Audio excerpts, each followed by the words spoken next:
বিশ্ব রাজনীতি আরো জটিল হয়ে উঠছে। নেতানিয়াহু মারা গেছে নাকি খোমেনি মারা গেছে, কি একটা অবস্থা! আমরা সবাই দর্শকের মতো দেখছি। তবে বাস্তবতা হলো এখনো খোমেনির লাশ কিন্তু কেউ দেখেনি। সুতরাং এইটা পুরা বিশ্বকে একটা পাজল ফেলা হতে পারে যে উনি এখনো বেঁচে আছেন কিনা।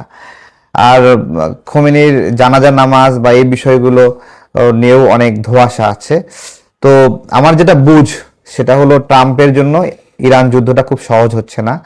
সহজ হচ্ছে না কেন? তাদের যে পশ্চিমা বন্ধুরা ছিল তারা তাদের কাছ থেকে একটা সহযোগিতা আশা করছিল যে হরমুজ প্রণালীতে সবাই এসে একসঙ্গে তরমুজ খাবে, কিন্তু সেই তরমুজ খাওয়া হচ্ছে না, তারা সেখানে আসছে না। ফ্রান্স বলছে তারা যাবে না, স্পেন বলছে তাদের মাটি ব্যবহার করে, বিমান ঘাঁটি ব্যবহার করে ইরানে হামলা চলবে না।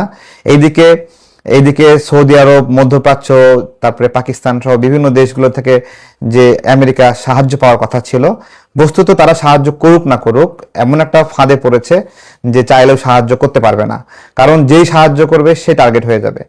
আর দেখেন, তারা তো বিমান ঘাঁটি থেকে যে হামলার প্ল্যানটা করেছিল, সব বিমান ঘাঁটি তো এখন অকেজো অবস্থায় আছে।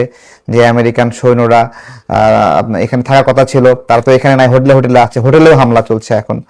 তো বাস্তবতা হলো এইদিকে আমেরিকা ঘোষণা করছে যে হলো ইরানের নেতার মাথা লাগবে, কিন্তু এইদিকে ইরানও ঘোষণা করে দিছে যে মার্কিনীদের মধ্যপ্রাচ্যে যেখানেই পাবে সেখানেই।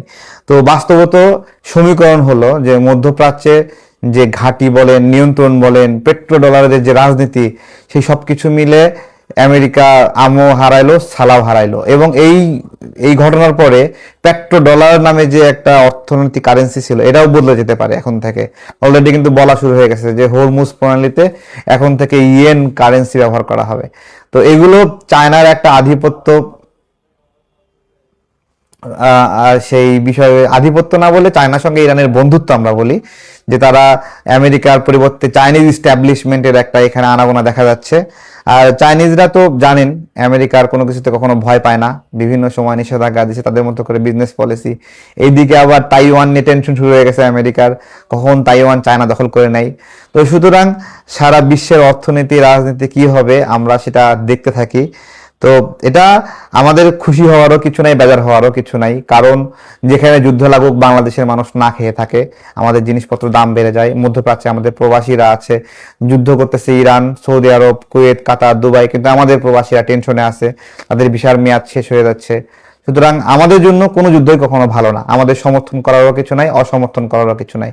কিন্তু একজন মুসলিম হিসেবে ইরানের প্রতি আমাদের ভালোবাসা আছে, সিম্প্যাথি আছে। আমরা তো ইসরায়েল বা আমেরিকার পক্ষ অবলম্বন করতে পারি না, তাই না? ধন্যবাদ সবাইকে। আসসালামু আলাইকুম।